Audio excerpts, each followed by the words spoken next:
Welcome, Wanderer. I sense that recent events have brought you to me. These are strange times indeed. So many fear the inexplicable. I deal in it. And you seek answers. This will lead you to the knowledge you desire. Legends state this rune is the missing piece of an arcane construct. A mighty weapon capable of harnessing ancient power for the one strong enough to control it. But be warned, for the construct is buried deep beneath Kyrgyzstan in the ancient vaults of Zoltan Kul. Untouched for centuries, they are protected by deadly traps of Kul's own design, and guarded by his mechanical horrors. But the architect Zoltan Kul overestimated his cleverness.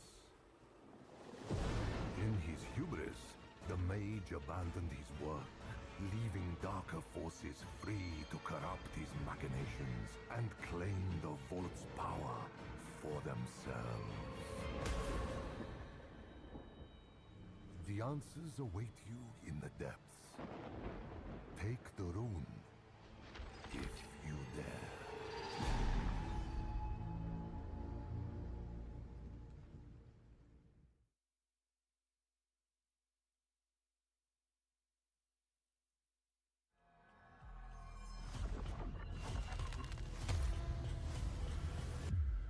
Season of the Construct has so much going on. New quest lines, new legendary items, new unique items, new mechanics, challenges, and more. In the Season of the Construct, you learn of a wondrous place beneath the sands of Kyrgyzstan, filled with untold treasure. Nearly all who seek this treasure never return. Those that do return are haunted, or worse yet, possessed. You seek out this place to put an end to whatever is lurking there. Following a lead, you discover a sprawling network of underground vaults. It houses the Loom, a priceless apparatus built long ago by the brilliant mages Zoltan Kul and Ayuzhan of Chaldeum to shape the elements and build tools to serve humanity. While exploring the network, you rescue Ayuzhan, only to discover that the demon Malphus has taken over the Loom to create its own private hell. Malphus is a servant of Diablo. He is unlike other demons we've encountered in Diablo 4. He's shapeless, manipulates others, takes on forms other than his own. He has possessed one of Zoltan Kul's prized constructs. And you must work with Ayuzhan to explore the vaults, gain access to the Loom, and defeat Malphus. This season introduces constructs. These elementally powered monsters were originally created by Ayuzhan and Zoltan to protect and maintain the Loom. Unfortunately, Malphus has taken control of them and twisted them to his liking. They're powered by various different elements, giving them different abilities and strengths and weaknesses. You'll also find them, of course, in the vaults themselves, protecting the many treasures within. As players engage with the storyline of the Season of the Construct, they're going to come across a broken version of the Seneschal during the questline. The Seneschal is a special construct that was built to command the other constructs based on Ayuzhan's and Zoltan's direction. Ayuzhan of Chaldeum repairs the Seneschal to follow your orders. The Seneschal construct is your companion. It's a rebuilt construct that will accompany you throughout the season. Your construct's power will grow along with you. The Seneschal construct has many different abilities that can complement the player's build. It can deal damage, crowd control monsters, or even support you directly by healing you or providing you a damage bonus. Magical stones are the key to customizing and empowering your construct. They are primarily found in vaults. You get governing stones from the season's questline, and you get tuning stones from playing through the seasonal content. A governing stone is a core construct ability, while a tuning stone is a singular modification for any number of governing stones. As players are progressing through the Season of the Construct and they're leveling up their Seneschal, adding new abilities and improving them, they're going to find abilities that are going to deal damage to packs of monsters, to single monsters, and also abilities that are just focused on buffing the power of the player themselves, so that players have different options as they're progressing through the season. One cool ability is Auto Defense. Auto Defense summons a magical barrier around your construct that shoots down enemy projectiles. Another cool ability that your construct has is Focus Fire. It is a channeled ray of fire that can chain to multiple enemies. Use combinations of tuning stones to transform a seemingly simple skill into something truly crazy. Vaults are seasonal dungeons that are filled with a high concentration of deadly traps, where you can farm for the magic stones for your seneschal constructs. You can find the entrances in different zones of Sanctuary. When the player enters a vault, they are met in a familiar area of Sanctuary. Then, the player teleports to the vault proper, encountering great challenges. Vaults not only have our new construct family in them, but also new traps built for this season. Players are going to discover many new hazards inside these vault spaces. Whether it is spinning pillars shooting out flames or other traps, players need to stay on their toes while they're progressing through these vaults in order to stay alive. Each vault culminates in a gauntlet of true skill. Players must avoid traps while fighting waves of enemies and a powerful elite. If you survive that, the traps will turn off and the treasure room is revealed. If you get hit by a trap, you lose 1 stack of Zoltan's Warding.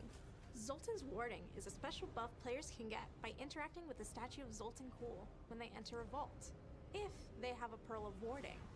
Ward-woven chests are special chests players can interact with at the end of a vault if they have enough stacks of Zoltan's Warding left over.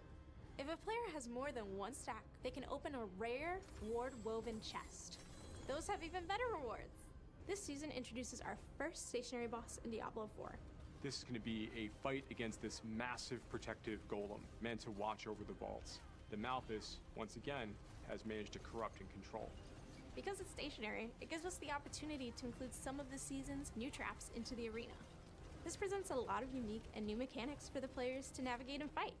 The player is going to need to bring all of their skills and abilities to bear as they try to destroy and fight off these Malthus-controlled constructs. They're also going to make good use of their own seneschal, make sure they remain upgraded in the fights to come. The Gauntlet is a new fixed seed non-linear dungeon where players have a fixed amount of time to achieve high scores by proving their might. Any player who unlocks World Tier 4, Torment Mode, can compete in the Gauntlet. The Gauntlet starts several weeks into the season of the construct. At the beginning of each week, a new Gauntlet replaces the current one. Unlike other dungeons, every time you and other players enter the Gauntlet that week, it will be exactly the same. Same monster positions, same affixes, everything. This makes it a fair competition. Additionally, monsters within the Gauntlet start at level 100. This is meant to test your fully leveled up and geared out build. It's highly replayable, enabling a broad set of player choices. Players can try different classes and strategies for achieving high scores. Leaderboards are a place for top players to compete with one another in the Gauntlet. These reset each week when a new Gauntlet appears. There are solo leaderboards for each class, as well as party leaderboards that vary with party size. And of course, there are a set of leaderboards just for hardcore players too. But some players may not be ready for that type of play, so we've created goals for them as well. Each leaderboard has a ladder that you climb to reach it. Each rung of the ladder awards a seal that you can show off. And when you earn the seal of the worthy, you'll be ready for leaderboard competition. Can't wait to see you in Sanctuary.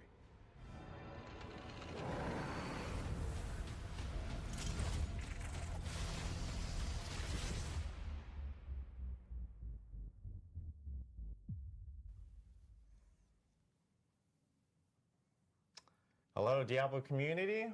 Welcome to another Diablo 4 developer update live stream. My name is Adam Fletcher. I am the community lead for the Diablo franchise, and of course, I'm joined by some special guests here today. I'm joined by Dan and Madeline. Do you guys want to introduce yourselves? Sure thing. I'm Dan Tangway. I am the lead designer for Season 3, Season of the Construct. Cool. And I'm Madeline James, and I'm one of our quest designers on Diablo 4. And what you guys probably don't realize is, or maybe you do, if you watch these streams often, you'll most definitely realize we're in a completely different set today. Yep. We're actually live from Albany, New York, at Blizzard Albany, and we're doing the stream up here. And so now we have 2 different sets. We have one in Irvine and one in Albany, and we actually have another guest that will be joining us today. And it's a very familiar face to all our live streams. That's Mr. Adam Jackson. He's live from the Irvine studio. Hi, Adam. Good to see you. And we'll be talking to you soon because we're going to be talking about balance and classes and everything. So we'll be joining Adam here shortly. But we have a lot to talk about. A lot with Season 3. We announced it earlier this week. with Season of the Construct. We've seen a lot of cool feedback and great feedback from players related to the trailer and everything that released out earlier this week. But we did want to talk a little bit, before we jump into Season 3 and those items, we do want to talk a little bit about, the new year and obviously going through the holiday, and Season 2, where we had Season of Blood, where players got to jump in, of course, fight Lord Zir, jump into different blood harvests and everything. And what was awesome to see with Season of Blood was, or Season of Blood, is that we ended up getting really great feedback from players about how they enjoyed, some of the aspects with it. And, just hearing that feedback has helped us a whole lot in terms of how we're going to build out Diablo 4, especially in future seasons. And one big thing that, we introduced was the boss ladder. With, of course, Uber Duriel being part of it. And it was a good opportunity for players to kind of target farm Uber uniques, which was really great. And we got to see a lot of players actually obtain Uber uniques this season. And I will say, we plan on having the boss ladder again for Season 3 with some tweaks, which we'll talk about here shortly with the stuff that we're going to be talking about with quality of life changes and everything. And of course, we had Abattoir of Zir. This was a new endgame feature that we ended up announcing at BlizzCon, and we introduced right before the holidays for players to check out. And I do want to give a huge shout out to the community, because we got a lot of feedback about Abattoir of Zir, and this feedback is really important because we are planning on additional endgame activities in the future. I will say that Abattoir of Zir will not be present in Season 3, but based off the feedback we ended up hearing from players, we'll have more news to share in the future about, maybe next iterations or growth from what we've learned with that endgame feature with Abattoir Zir. So thanks again to the community for all the great feedback with that. And then we have Midwinter Blight, which was our first event, our first holiday event in Diablo 4. Where players got to actually collect really, really cool cosmetics. If you wanted to carry some bells and race around on your back or on your weapons and everything like that, you had the opportunity for that. Another good opportunity for our players to actually provide feedback, because this was our first holiday event. And so we're actually going to have future holiday events. You guys will hear about one pretty soon in the future. And, based off of a lot of great feedback we got, you'll be seeing that feedback applied to some of these future events that we have coming forward. And of course, at the end of the year, we ended up going over kind of all the big stats since Diablo 4 launched, and a ton of people have joined Diablo 4 to slay demons with us in Sanctuary, and a lot of people have died as well. And some of these stats, these numbers have only grown since we posted these late last year. And of course, we had 37 million people died at the Butcher. Now more, for sure, since we ended up having that. We've had over 1 trillion monsters killed, which is absolutely crazy. And, lots of hardcore deaths for people who choose to play a little bit more risky and play hardcore specifically. And our two most popular classes being the Sorcerer and the Necromancer. Not too surprised on the Necromancer. Necromancer is a fan favorite, has always been a fan favorite with D2 and D3. I actually, funny enough, I might actually be playing Necromancer here for Season 3. I don't know what you guys were planning on playing for Season 3, but... The team makes fun of me. I play Swark every single season. That's my favorite. I played Swark last season too, so I don't blame you. Well, I've been meaning to play Druid, so I might do that. Buck the trend there. There we go. I did Druid in Season 1. I did Swark in Season 2. Feeling Necromancer in Season 3, so I think that's going to be my choice there. But, so it was great to see all the numbers and all the stats from Diablo 4 since launch. But today, we are here to talk about Season 3, Season of the Construct. It's arriving January 23rd. Dan, do you want to give us a quick little rundown? Sure, yeah. So Season of the Construct is packed with a lot of content. And so there's a lot of things we're going to cover coming up. I mean, the first thing we're going to talk about is our all-new quest line that delves beneath the sands of Kyrgyzstan. Nothing good happens beneath the sands of Kyrgyzstan, so that's where we're headed. And in addition to that, as you've seen from a lot of the promotional materials, we are now introducing a seasonal companion called the Seneschal Construct. And that is something that you can upgrade and really kind of round out your builds in new ways. In addition to that, we have a couple of new repeatable activities. The first is the vaults, which is an all-new dungeon type. And the second is Arcane Tremors, which is a new overworld activity. And last but surely not least, in terms of the Season 3 package, is the Gauntlet and leaderboards. And those are coming pretty soon, but we'll give you a bit of a tease right now, I think. Yeah, so I know a ton of stuff for Season 3. Yeah. This is most definitely the biggest season yet for Diablo 4, with a lot of content. And as you mentioned, questline and story being the first thing that we wanted to dive into. Yeah. Madeline, I think this is a good opportunity to Yes. talk to us a little bit about what we can expect for the questline for Season 3. Absolutely. So as Dan mentioned, we have a new quest line for Season 3. In it, you are going to assist the mage Ayujan to purge the demon Malphus from the vaults of Zoltan Kuhl. Malphus has taken over the vaults, turned them into his own little kingdom, and has turned the hazards and the constructs inside of them against their makers. I think a good question to start with is kind of why constructs. It's a little bit of a departure from seasons past. You know, Season 1 dealt with malignancy, and Season 2 dealt with vampires, both stemming from Lilith's influence.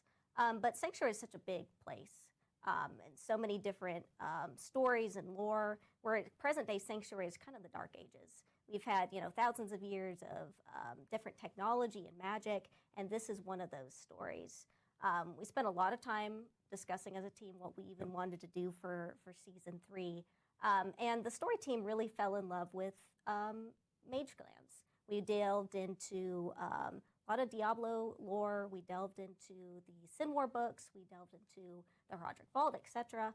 And the mage clans, for people that don't know, were these ancient mage societies that really were expertise in certain levels of magic. And we love the Visurai. They're typically the bad guys, typically delve into demotic magic, even though they're not, you know, traditionally evil per se. And Visurai created constructs. They took machinery and their demotic magic and made these soldiers or these guards. Our protagonist, Ayujan, is not technically Visurai. He's part of the Ennead clan with Zoltan Kuhl. But their goal was to take these idea of constructs and make them their own, and, you know, do them in a different way. Yeah, and Zoltan Kuhl is kind of a familiar face He for everyone is. in Diablo. He's a cool dude. Yeah. Yeah. No pun intended. Definitely pun intended. Pun intended, yes. Zoltan played a part in the Diablo 3 story, and of Yes. course we saw him in Diablo Immortal as well. Yes, Zoltan was one of the original Horadrim. Good old Uncle Tyrael gave him the original Soul Stones. It's like, hey, I trust you, take care of them. Zoltan went a little bit off script, and he's like, what if I made these better? And so he created his Dark Soul Stone, which was his own kind of flawed attempt at ending the eternal conflict. It didn't go quite as he expected, and the rest of Horadrim said, we don't really like what you're doing. You got to get out. So they killed him. We're too frightened of you. But Zoltan and Ayujan knew each other in their youth and became business partners and eventually friends. And they shared this vision of, if we can create our own version of constructs and create this alternate power source that's not using demonic magic, the Loom, these constructs can fight heaven and hell, and humanity can flourish. Unfortunately, it didn't go as expected. They couldn't get it right. And Zoltan was just like, you know what? I'm going to move on to bigger and greater things. This is a failure. Let's move on. And Ayujan was like, no, we have something here. Let's keep going. And unfortunately, that created a rift in their friendship. And that rift allowed for the demon Malphus to infiltrate their work. Malphus is a demon that you're going to encounter in the quest line, and then fight an Uber version of him later in the season. He's a little bit different than our typical demon. You know, you think of, you know, big scary guy with horns. Like I said before, we took inspiration from Sin War, and they have a lot of different types of demons. They have different abilities, different shapes. One of them is like this stone liquid mass with a mouth on top. And so the original Malphus was like this red mist, and that allowed him to kind of sneak into corners that he wasn't supposed to. Malphus is a named demon, and he's one of terror, but he's very unimportant in the hierarchy of hell, and that kind of bothers him. We joked around on the team that he had a desk job in hell.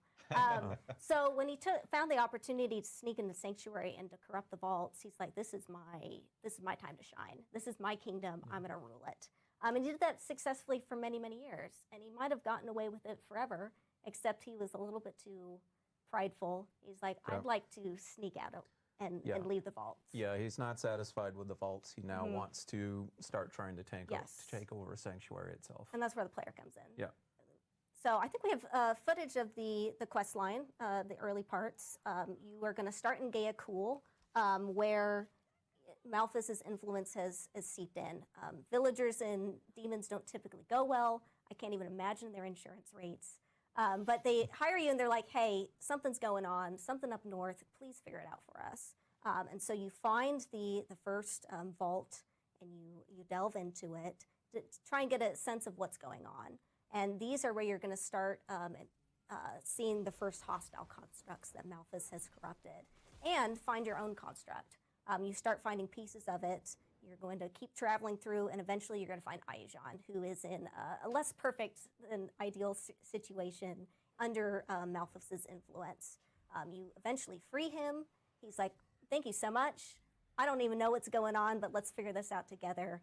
And he fixes the Seneschal construct for you. He's like, you're probably going to need this as we delve into and force Malphas out. Yeah, and here we're seeing like part of the quest line, like obviously building up and kind of creating your own Seneschal construct. Yeah. I think we have footage of the Malphas fight as well. Oh yeah, we can jump into that. So Malphas is our first stationary boss. He uses the environment, the hazards in the room, as well as his glaive to smack you around. There are different elements in the boss fight that are going to periodically switch.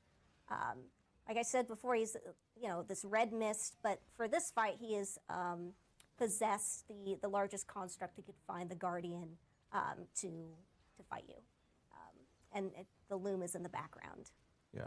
So, imagine then Malphas has pretty much become like the embodiment. It's the vault itself, and the vault is now coming alive to try and kill you. When you delve into the vaults, it's definitely going through his literal body. Yep. He definitely wants you out. He doesn't want you in there. He's going to throw everything in the kitchen sink at you. Yep. We also have footage of our new seasonal town, the Gate Hall. This is kind of the gateway between the vaults and the upper world. You're going to go through it in the quest line, and then it is going to turn into a town for you to use. Has a waypoint, so easy travel. Most of the vendors that you know and love, you can see here that they're actually construct vendors that Ayajan has fixed for you to help you out.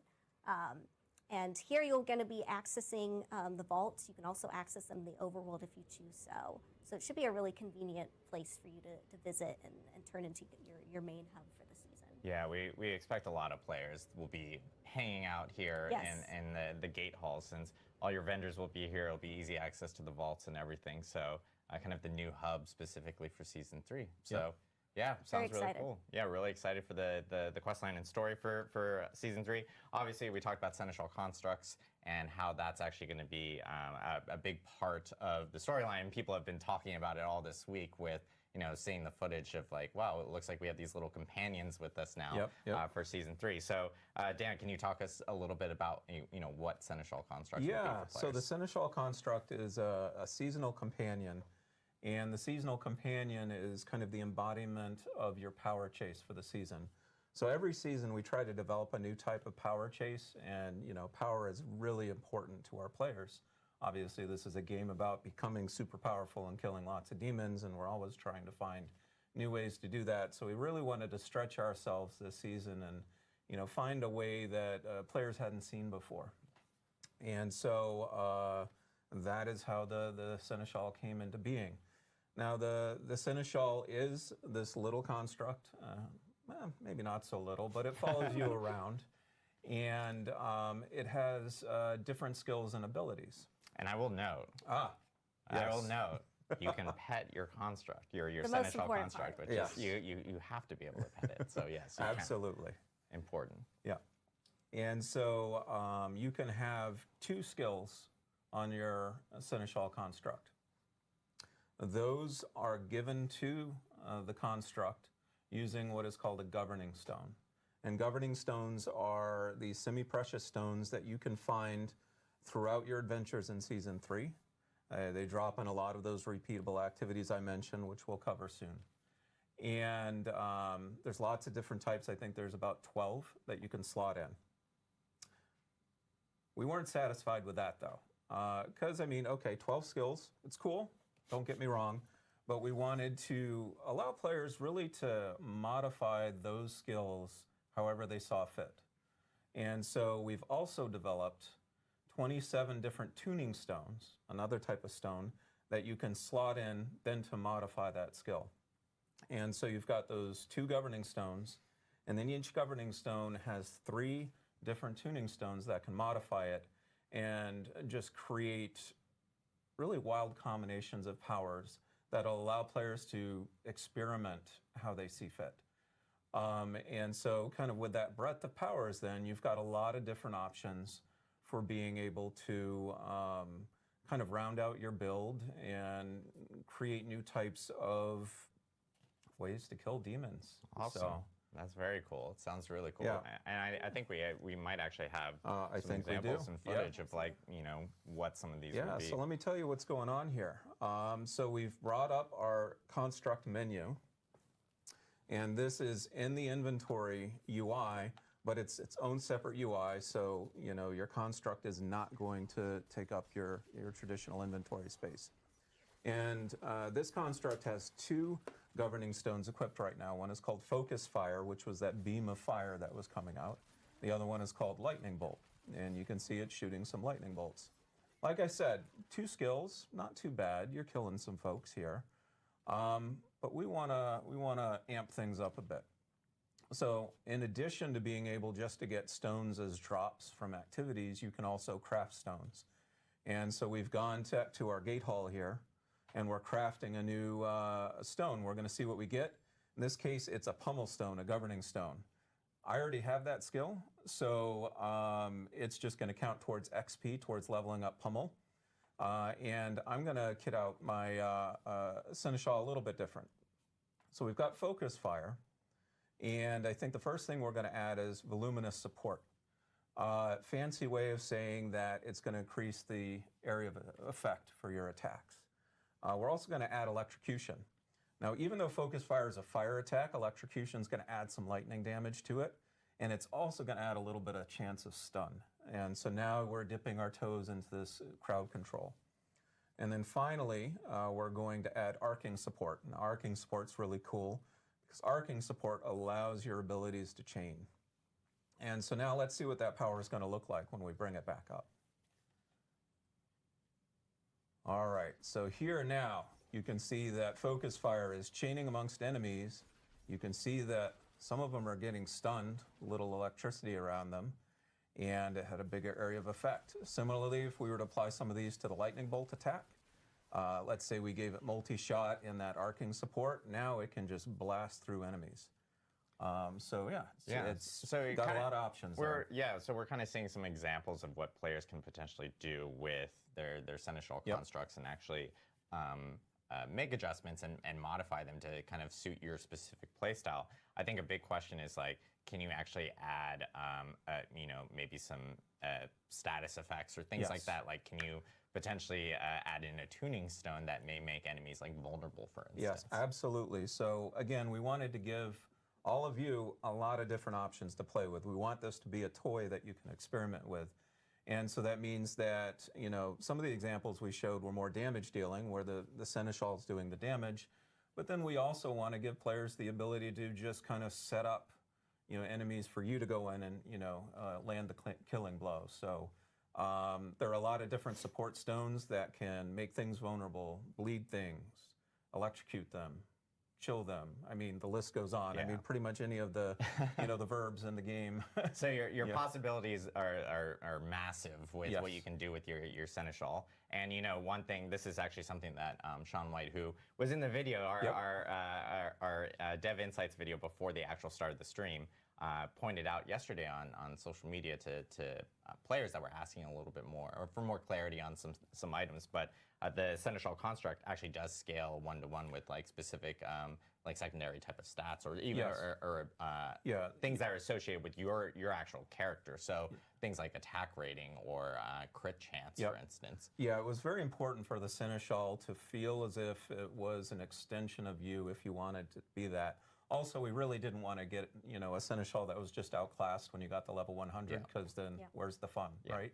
So yes, absolutely, the Seneschal will become more powerful as you become more powerful. Awesome. Yeah, so Seneschal constructs obviously playing a huge role, and with the construct and you now being able to customize and change things up for how you want to play, there's new challenges that are associated with the season 3 season of the construct, and one of them is vaults, which I know we do want to dive a little bit more into specifically. So yeah, do you guys want to talk a little bit more about vaults? Sure. Vaults are a new dungeon for the season, and we have 4 types of vaults. Like I said before, they are this extension of Malphas. And because of that, he has turned the hazards inside of them into enemies in and of themselves. We wanted to explore the fantasy of a environment that was hostile, and it was ready to kill you often, and so they're filled with hazards that, you know, spinning fires of death, floor plates that come alive, arrows that shoot out of the walls, and with our construct enemies. I think we have some footage of the vaults as well to kind of walk you through it. So yeah, constructs in them per usual. These, because they're so hostile and dangerous, we wanted them to have a good, be lucrative and be risk reward. So we have a lot of different loot. I think a little bit later in the video, there's like an explosion of gold, and that's just going to be common. And our dungeon designers, you know, typically with the dungeon experience, you know, you get a pop-up and you're like, okay, it's telling me to kill all the enemies, I know what to do. The dungeon designers wanted to explore a little bit of a, I'm not sure what I'm going to be experiencing, I have to go find my objective. And so the objectives are vague a little bit on purpose, but typically vaults end in this, what we call informally as a death room, a danger room, where it is, everything is being thrown at you, all the traps from the vault accumulated in one large room. So yeah, we're really excited it's a bit of new gameplay, you know, dodging traps, and this is one of the danger rooms, for example. Yeah, we're really excited to get people to dive into this and experiment. You know, and obviously with vaults, like like tons of traps here. Yes. I know that there's some gameplay associated with like kind of avoiding them, and rewards associated with those as well. Yes, absolutely. So certainly Madeline has outlined a lot of the risks associated with vaults.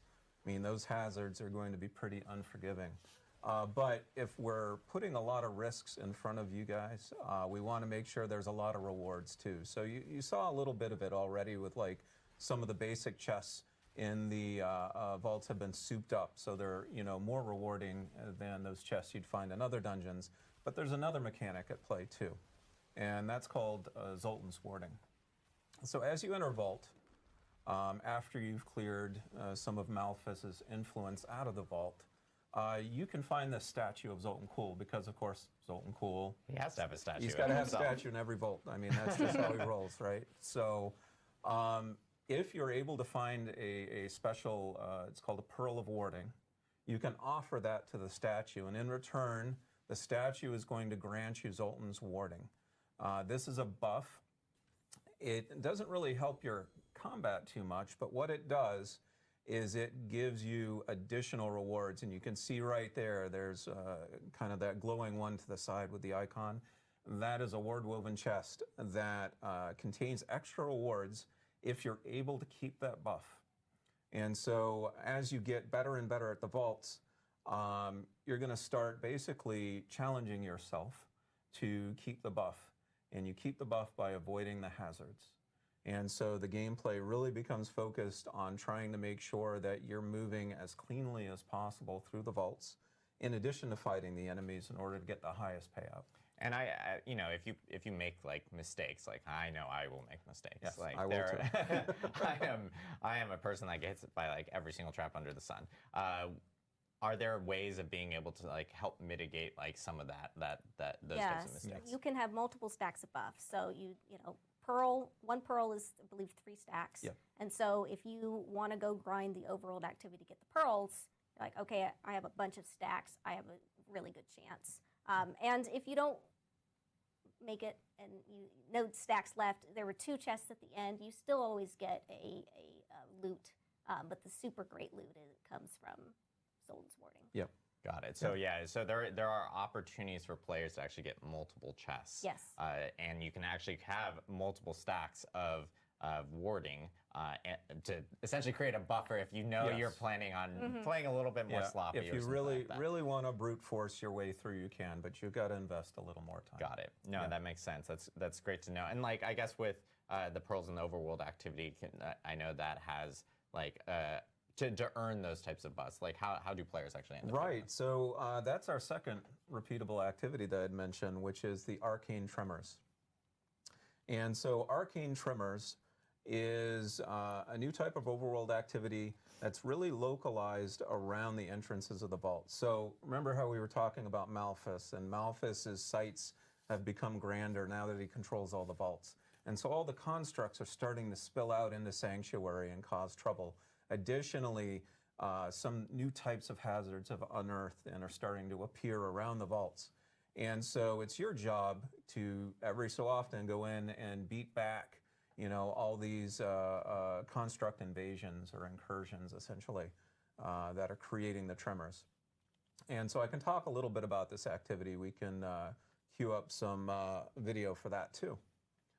And so here you've arrived and you see basically a roaming band of constructs. And, you know, obviously it's your job to go in and kill them and send them back to where they came from. But that's not all you need to do within this activity. What you're looking to do to really advance the activity is look for these cores that you can use to draw out Malphas's most powerful lieutenants. And so you're getting a core here from an obelisk, which is an overworld hazard, and you've got to make sure to not get hit by that. And if you collect enough cores, you're able to deposit them in a brazier, which you can see on screen here glowing. And the brazier is a signal that you are now challenging one of the heralds of Malphas. And the herald of Malphas you see appearing right there. You and hopefully a bunch of other of your friends will, you know, gang up and defeat the herald of Malphas. Get some cool rewards in addition to those pearls that we were talking about before, which you can then use to supercharge your rewards elsewhere. Awesome. Yeah, and I know like this being an overworld activity, you know, one thing that, and this is based off of feedback that we've gotten from the community as well, even with Season of Blood, there was Blood Harvest, which were overworld activities, and now there's kind of activities everywhere. And they all have different various rewards for the player, whether that's vaults, whether that's doing some of the activities on the overworld for this season. You have opportunities of actually being able to get rewards kind of all over the place. Yeah, our intention is for Season 1 you kind of stayed in tunnels, and Yep. then Season 2 you kind of stayed in the overworld most of the time. We didn't want to make the players feel like they're stuck and they can only stay in one place and this is it. So the intention is you do some dungeons, you do some overworld activities, maybe do some bounties along the way. You should feel like you're mobile and not, hey, I have to stay here for the season. Yep. Yeah, and just another thing that I know we briefly touched on, which was vaults and how there are nightmare variations of that. Yes.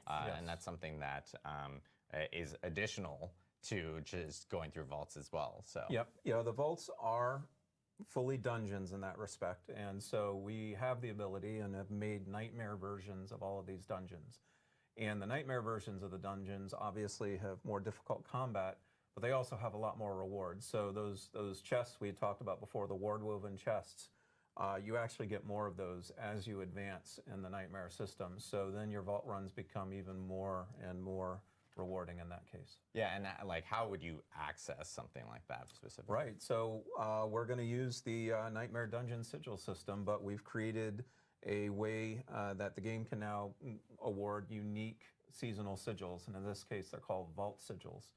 And so we did that because, for those folks who really want to focus in on vault play, you can earn the vault sigils, and now you can target farm the vaults instead of leaving it up to random chance. Very cool. Awesome. One last dungeon, the yes. Mega Uber dungeon. It's kind of it's very large. It's the best features of all the other vaults put into one, and that is where Malthus lives.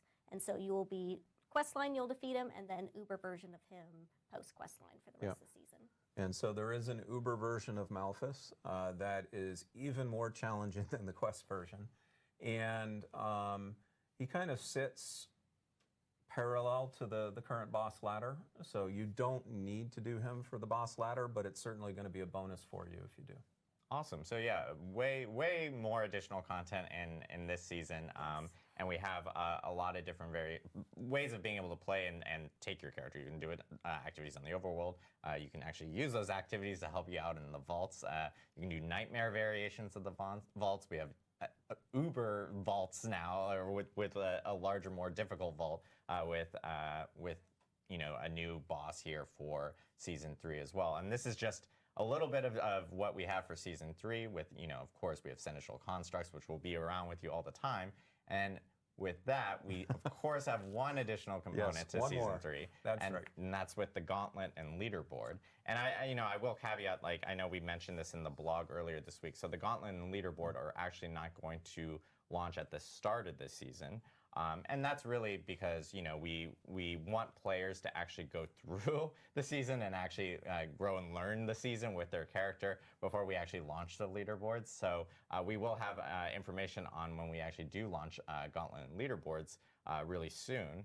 But Dan, I know, wants to kind of dive deeper into what leaderboards are and what the Gauntlet is for players so they have a better idea. Yeah, so a lot of you saw a taste at BlizzCon of what the Gauntlet and the Trials leaderboards are going to be.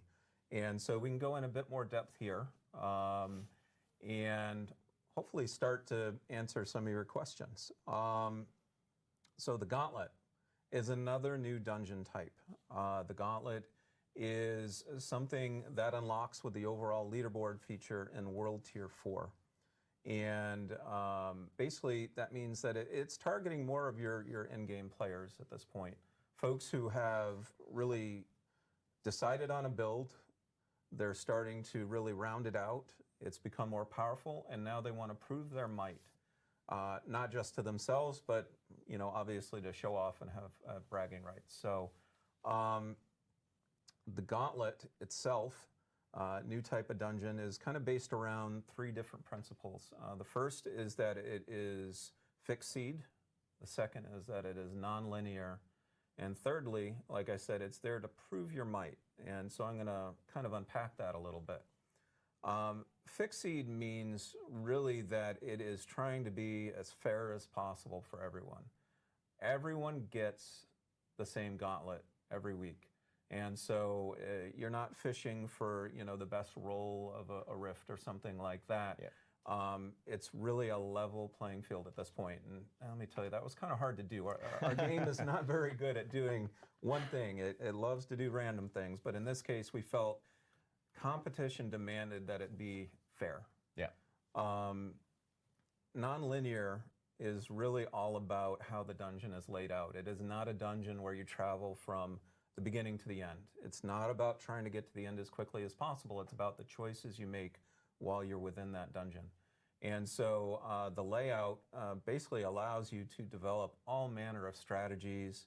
I mean, when we had people testing the dungeons, the gauntlets, there would be arguments over, or not even arguments, sometimes people would just kind of say, what was the best path you took? Oh, I think I can do better than that. And so a lot of it is trying to figure out your way through the dungeon each week.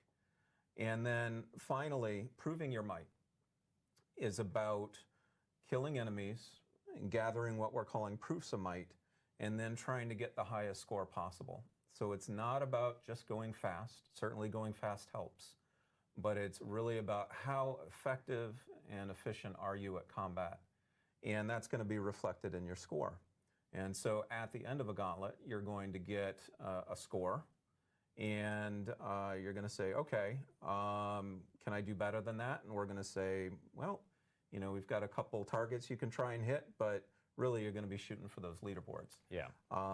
But let's circle back on strategies a little bit. Yeah. And I think we've got a little bit of video to help with that. So here's the gauntlet right here. It, for all intents and purposes, looks like a normal dungeon.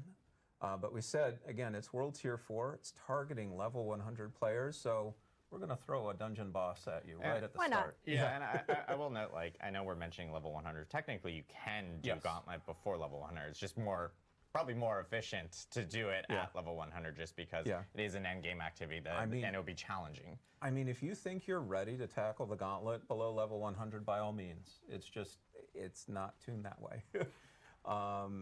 And so here, you're fighting, the Tomb Lord, and he's pretty powerful, but you're more powerful. In that case, you defeated him.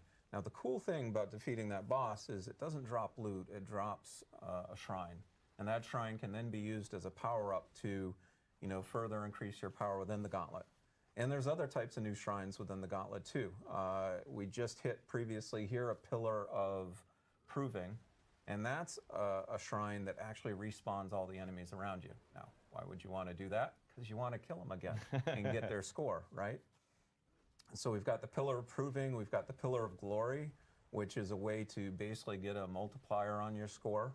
And we've even got chests scattered all throughout the dungeon that you can earn keys for. And you see keys up in the corner on the HUD there.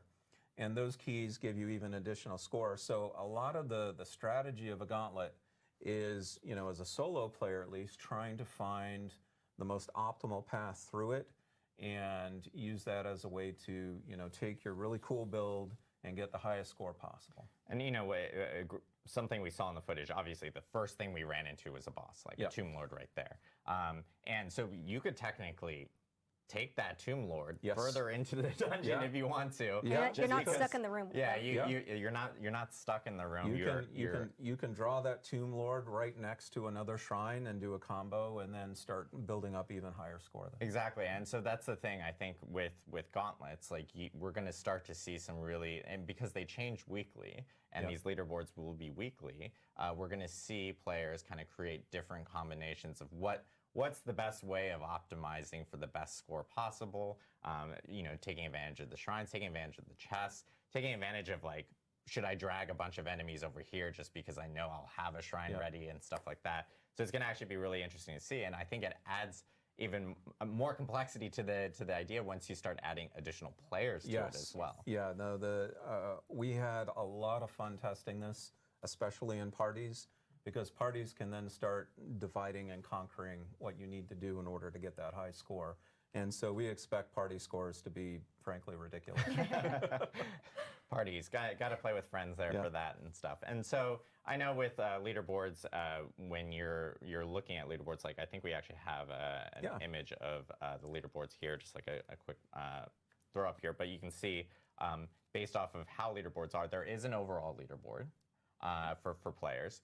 But then you have the ability of actually being able to filter by class, so you can see where you are within your own class. Yeah, so each class does have a unique ladder, and that's those first 5 icons you see right there represent each of those classes if you're playing solo. And that was really important to us because we were talking about that component of fairness that we want to make sure that the competition is a level playing field. We understand that, a ball lightning sork, for example, probably shouldn't be compared to, a rogue or something like that. And so we allow each class to compete independently. And then there are also ladders for each of the different party sizes, because obviously a 4-person party probably is going to be able to cover more ground than a 2-person party. And so that actually creates 8 ladders with leaderboards right there. And then we also multiply that by 2 because we have separate ladders for our hardcore players, because they are, well, they're competing on hardcore mode. They should get their own ladders. Exactly. And then we also have filters and leaderboards for the different platforms. Yeah, so you can actually compare yourself. If you're playing on Xbox, you can compare yourself to other players on Xbox. Same thing for PC, which is great to see. Like, we had the option of being able to kind of really filter out and see where we stack against other players in the leaderboard. And that all gets rolled up into a global leaderboard as well. And all of those leaderboards we mentioned, you are also able to filter by friend and by clan if you want to be able just to see the people you're familiar with and not compete with kind of the community at large. Yeah, so it's catered and customized to like allow players to actually really get into like almost like a granular type of look of how they may compete against, you know, just maybe everyone, or maybe just everyone on Xbox, or maybe just your friends, or maybe just people in your clan, which is really cool to see. And of course, with leaderboards and, you know, tackling leaderboards, as you mentioned, it is a separate dungeon. There are kind of rewards associated with leaderboards as well. That's right. So be straight up here, though. The ultimate reward of a leaderboard is glory and bragging rights. Exactly. And so, you know, only the top 1,000 players during a week are going to be able to get on the leaderboards. And it's going to be a pretty big accomplishment, but we got to do a little bit better than that. And so not only do we have the weekly leaderboards, we have the Hall of the Ancients, which is the top 10 players from every ladder each week get written to the Hall of the Ancients. Now, unlike the weekly leaderboard, the Hall of the Ancients don't reset. And so that is a permanent record of everyone who is the best of the best each week, each season. And it's not going to ever get erased, going to be there forevermore. So yeah, you always have bragging rights if you ever want to show to other people, like, even if you come back like in a later season or something, you can always go like, trust me, I know what I'm doing type of thing. Yeah. But we've got some additional rewards too. We've got some neat cosmetics for folks who, you know, maybe don't hit the Hall of the Ancients, but they hit another threshold on the leaderboards. And we've also introduced another type of reward called seals. Now, I like to think of myself like I could compete, but I know better than that. I am never going to be ranking on those leaderboards ever. And so the seals are meant for players, frankly, like me, who just, you know, not ready for the leaderboards yet. And so what the seals are is, you know, let me describe it this way. So we've got that ladder we were describing, right? And each rung of that ladder is going to have a seal associated with it. And so as you get better and better each week for that gauntlet, you're going to be able to earn seals and start ranking up in terms of the seals that you have. And it's going to go from kind of, I believe it's called Seal of the Blooded, which is the baseline, all the way up to Seal of the Worthy. And once you hit Seal of the Worthy, now you're ready, according to the game, to be able to compete in the leaderboards. So for myself, I'm probably just going to be trying to get Seal of the Worthy each week. But it's going to be pretty cool. Right there with you. Seal of the Worthy is still something that's pretty cool that you can display to other players to let them know that, you know, you're still pretty good at the leaderboards. It's just maybe you're not on the leaderboard itself. I believe in you, Dan. Yeah. We believe in you. Yeah, belief is great, but I know my limits. So yeah, so lots of cool stuff for season 3. Gauntlet being a huge part of it. As we mentioned right at the beginning, that Gauntlet won't be at the start of the season, but we do plan. It is a season 3 thing. It is coming in season 3. We just want to make sure that players can actually grow their characters at the beginning of season 3. It's not like a speed run type of thing, just to jump into Gauntlet, especially on the first week of Gauntlet, if we were to have it with the launch of the actual season. So players will hear more news about when Gauntlet actually hits really, really soon. We'll have information on that, and we'll be sharing that with players. But thank you guys for sharing a little bit about some of those season 3 components. Of course, with a new season, there's a new season journey, and there is a new battle pass. There's a lot of feedback that we got from players and some data that we actually saw from players related to season journey and some optimizations that we've kind of made to make it a little bit more friendly, a little bit better for players specifically. I know one big thing that we ended up hitting on specifically was, for instance, like one of the components for season journey last season was like, hey, you need to kill 10 people in PvP, which made it a little difficult for some people, and we even saw that in some of our data from players. We're looking over the data, we're listening to your feedback, and yeah, PvP objectives just aren't that popular. And so because we're always keeping an eye on, improving the game and improving the objectives for the season journey, we decided to modify some of the PvP objectives that exist. And then there's one in particular that we ripped out. It just had such a low completion rate. So yeah, there's been optimizations based Yeah. off of player feedback and of course data that we've seen from that end. And then I know that one big thing is like some of the rewards associated with season journey. We kind of amped them up a little bit specifically. No, it's super important for us to make sure that the season journey is rewarding. I mean, it's one of the backbones of our season, and if folks feel as if they're not compelled to, go in and participate, then that's a miss for us. So, we went back and really took a close look at the rewards and amped them up in a couple of key ways.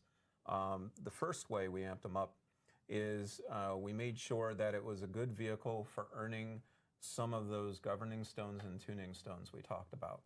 And so you actually get an advanced look for some of those governing and tuning stones if you play the season journey.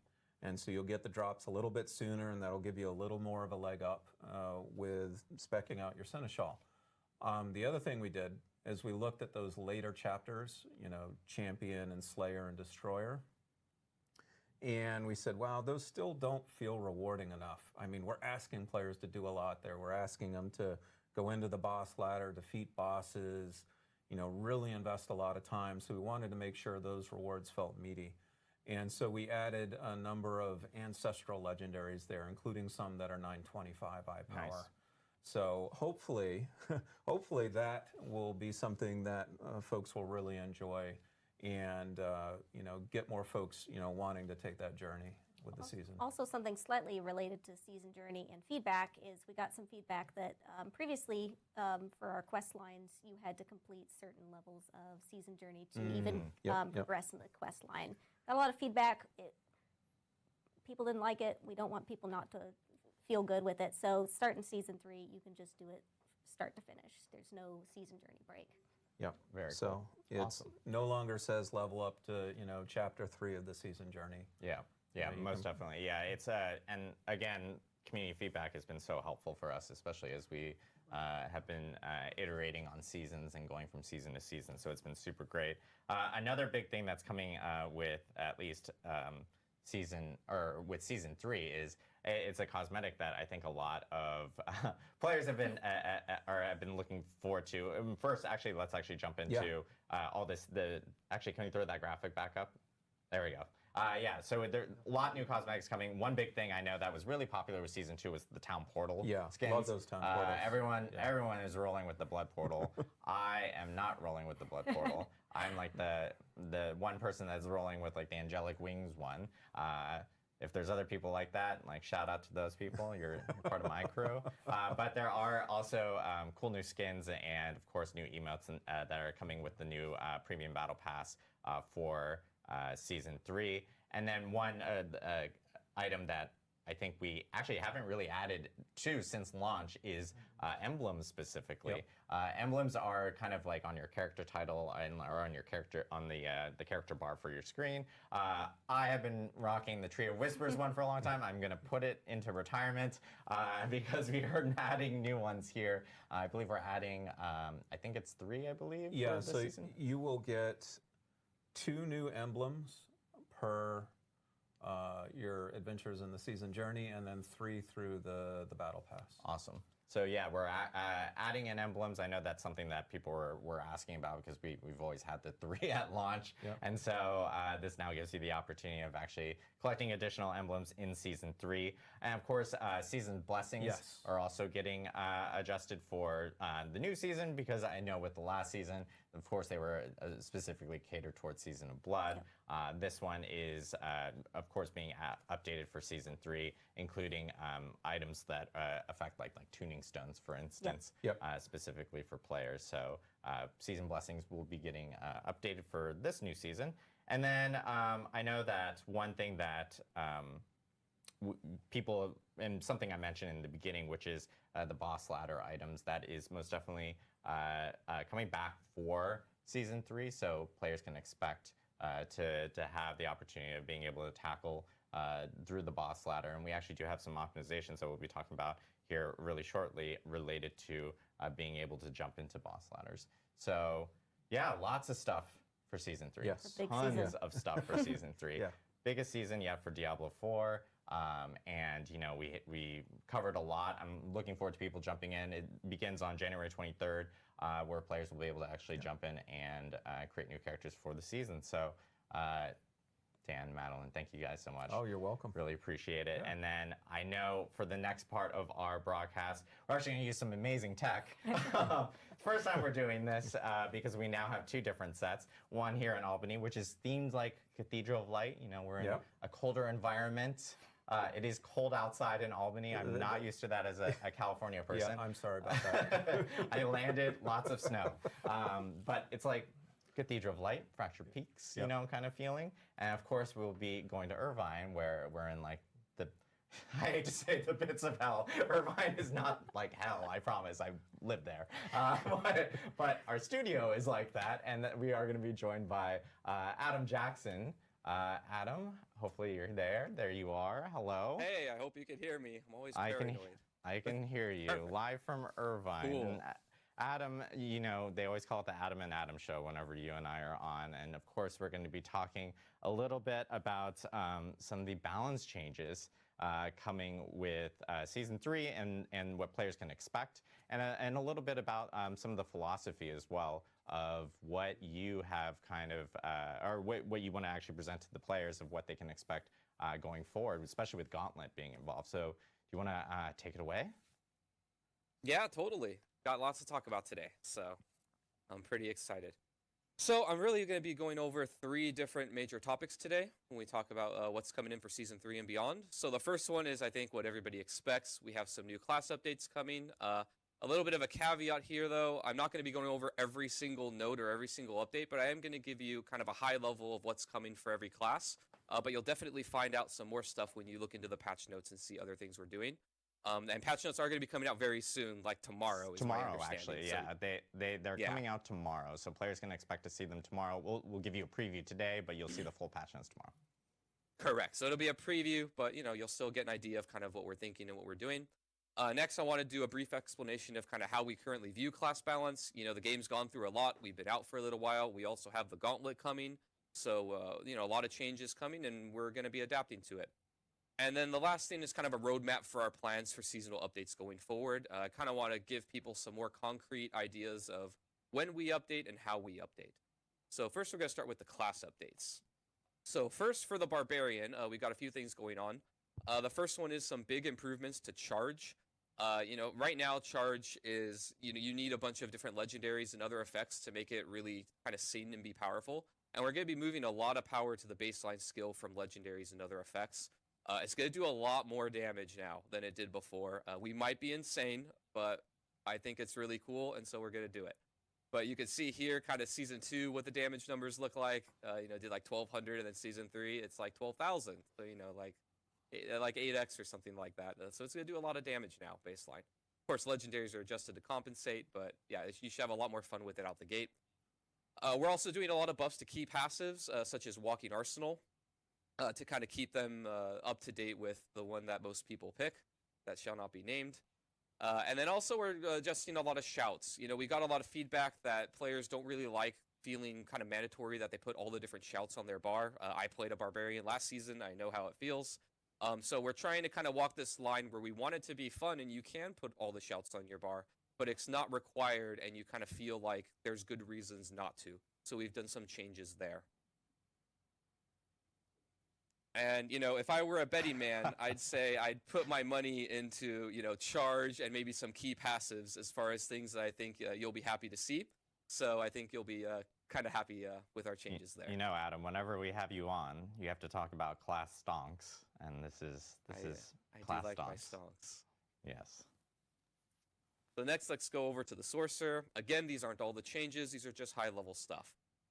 First one is, you know, we know that Sorcerer players have kind of had some pain trying to apply vulnerable to enemies, so we're giving it to Lightning Spear now. So just baseline, Lightning Spear, when it crits enemies, will now make them vulnerable. So you have another avenue that isn't Frost Nova to consistently apply it. We also have some buffs to various Paragon legendary nodes that you can look forward to that kind of open up or make some things stronger.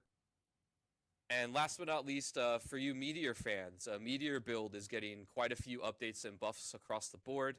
We also are giving them a new unique that kind of changes how you think about it and how it plays that I'll be showing off in a little bit. So can't wait to see it. It's so good.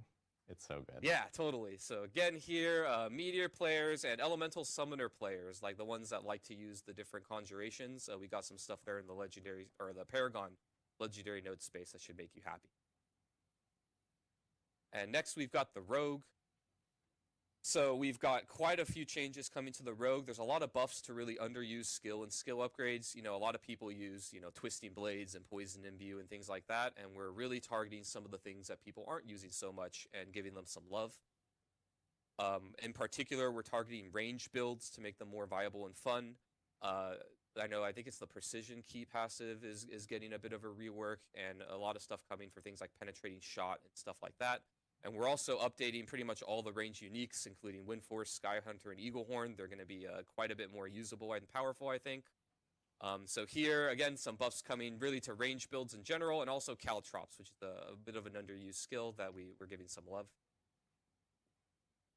And then we got the Druid next.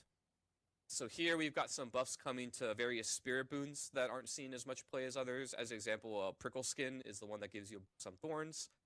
The amount there is being increased by a lot. You can see here in Season 2, it gives about 300 at this level. And then Season 3, I think it's doing about 4x what it used to. So some big buffs coming to various spirit boons that are underused. And then also Rabies is getting quite a few upgrades. We got a new legendary coming in for Rabies. That's pretty neat. And then we also have a buff to enhance Rabies. So for all of you that love spreading your poisons among enemies, you're going to be a little bit happy in Season 3. So here again, we got some buffs. I put Rabies here, but also Lightning Storm, and we'll be showing off a new unique there too. I'm actually probably going to play Lightning Storm in Season 3 because it's got a really cool unique coming that we're going to so you'll have that to look forward to.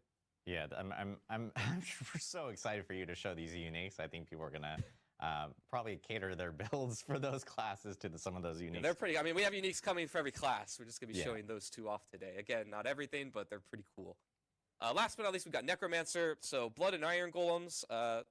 So fun fact for those of you who didn't know, but the Bone Golem, when it attacks enemies with its normal attack, it actually cleaves and hits nearby enemies. And the Blood and Iron Golems didn't, and they were very jealous and unhappy. And so we just decided to give it to them. So now all your golems, your golem friends are going to AoE cleave when they attack. I didn't put in a note here, but also just golems in general are getting some buffs. And I think we even some other minion buffs across the board. But you can see those in the patch notes. And then a quality of life change coming is that Bone Prison, friendly players and your minions can now move through them. You know, we've seen some situations, I know I've played it, where you'll bone prison an enemy and you're a minion build, and then your minions actually can't get to the enemy, or you know they want to go somewhere else, and the bone prison actually blocks them. So now you and your friends will just be able to go through it. It'll be a lot more usable. And then we got a lot of Bone Spirit upgrades, including a redesign of one of the aspects, which is the aspect of Swelling Curse. I think Bone Spirit players are going to be really happy. So you can see here on the left is kind of the old version of Bone Spirit, and it basically dealt increased damage based on distance traveled. And the gameplay there was you want to be kind of far away from your enemy and then let it slowly creep towards them. It would do more damage. But it turns out Bone Spirit players really just kind of shotgun it and try and get next to enemies. So it wasn't really very usable or good most of the time. So now we changed it where this legendary gives you everything a Bone Spirit player would want. You get more crit chance on Bone Spirit, which means its CDR goes down thanks to its upgrades. And then when you hit enemies, your max essence is temporarily increased, which means more damage on Bone Spirit. So this really just kind of gives you everything that you want. And so here again, we got some buffs coming to Bone Spirit and to Golems for the Necromancers. So if you use either of those, I think you'll be eating pretty well this season. And again, these are just some examples. We got a lot more stuff in the patch notes for everybody. Next, let's go over the couple of new uniques. So the first one is that Meteor one I talked about. So this unique is the Starfall Coordinate. It basically being like a spender skill into a charge-based skill. So now you can actually run Meteor with other things like Fireball or Incinerate or Firewall. And it makes it into a very powerful cooldown-based skill that summons a bunch of meteors. It also synergizes with your enchantment. and you basically just drop a lot more meteors on around like carpet bombing enemies with them. It's pretty awesome. And then the next one is the new Druid unique. This is for Lightning Storm.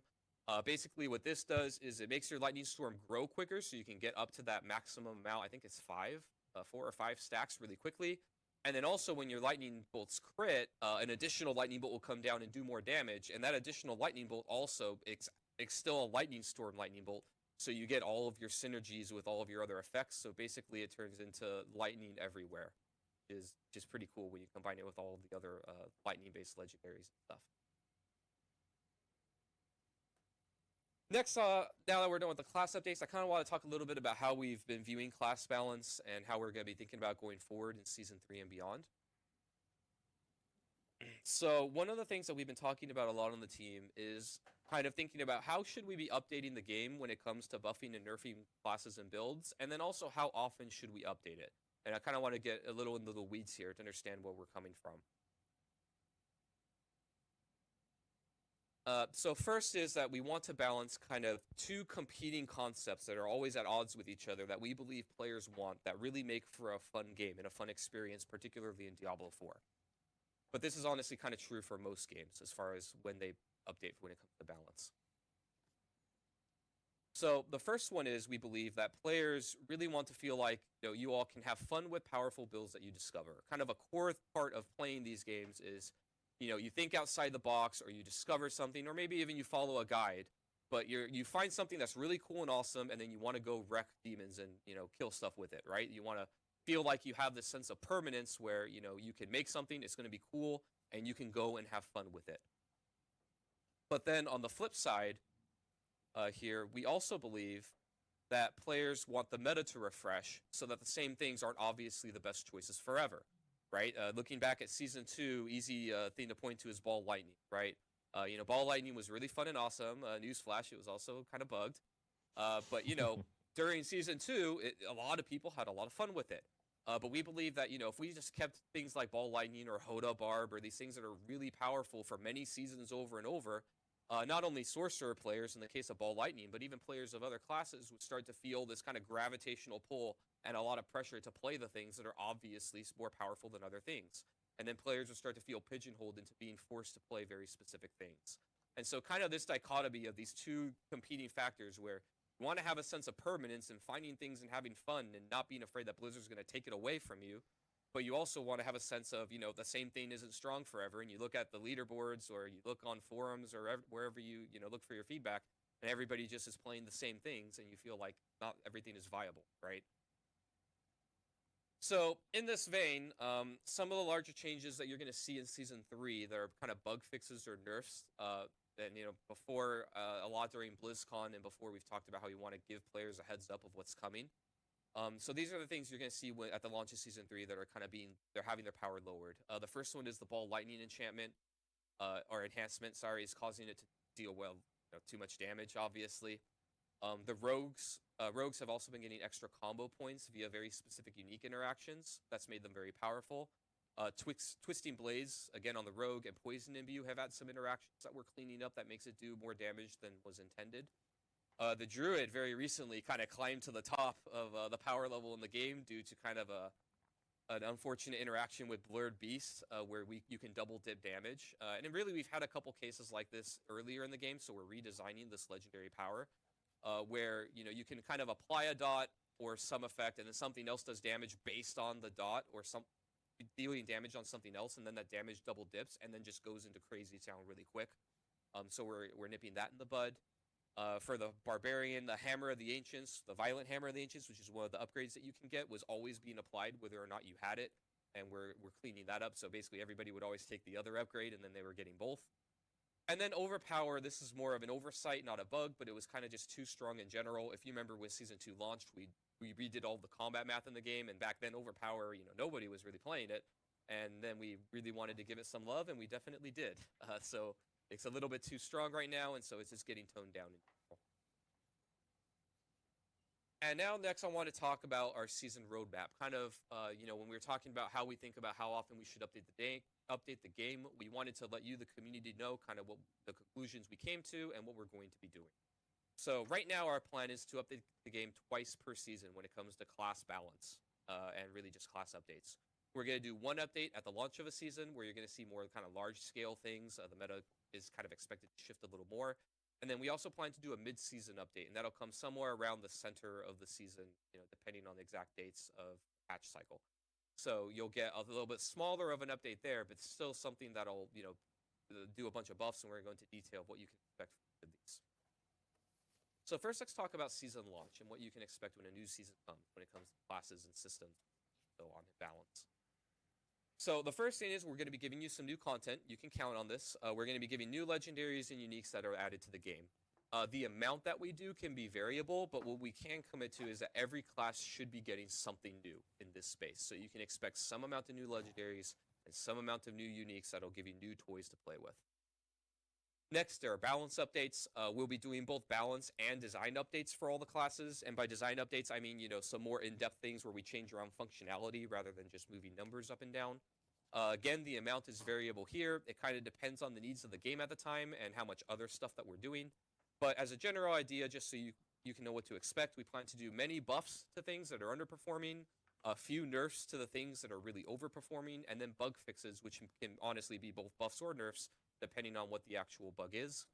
And then we also plan to do other game updates. Our team isn't really only just doing classes. We also look at monster balance and feel. We do systems with drop rates and things like that.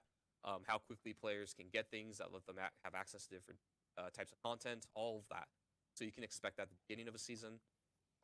And then last but not least are larger updates and initiatives, right? These aren't guaranteed every season. But we want to launch these when they're ready. These are kind of, the big things that really shake up the game and change how players fundamentally interact with things. An example of some things here, or a couple things that we did in Season 2, we updated the resistance math and combat math to the game, and that was kind of a really big change of just how players interact with monsters and how they interact with their gear and stats and how they scale things. But we also do support for other things that might not seem so obvious, like content like Abattoir of Zir, where we have to go and look at the monsters, we have to look at the scaling, we have to when they do these things. So, we support all of those larger updates and initiatives as well, and you can expect these kinds of things going forward in seasons. But again, not every season. Just depends on when it's ready to come out. And next, let's talk about the mid-season patch and kind of what that looks like. So the first thing is we want to bring back previous season fan favorites. One of the nice things about a seasonal kind of model for a game is that we can experiment with things and then bring back the things that work. So an example of where we did this before was the Malignant Reigns. A lot of the Malignant Hearts in Season 1 had really cool designs that people really liked and got attached to. And we were able to bring that back in the form of unique reigns, right? Going forward, we think that the way that we bring back these designs could be legendaries, uniques, or even other ways, right? Like we can maybe just add it as Paragon nodes or passives or actives or other ways in skill tree. We don't really want to be limited to it must always be uniques or it must always be legendaries. But what we do want to limit ourselves to is that we definitely want to promise that we can do one thing per class.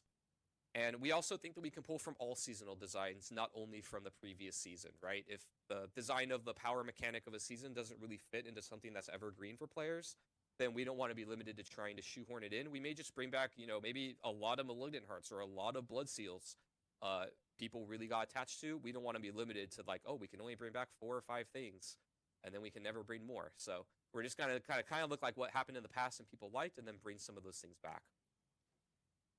And then the balance updates, we also want to do this in the mid-season patch. The scope of this will be smaller compared to the beginning of the season.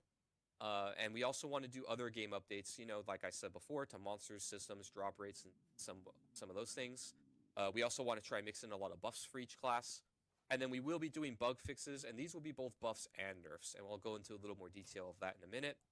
And then we're really going to try and hit this goal. No promises. These are famous last words for me. But, we want to try and do few to no nerfs that really aren't bugs.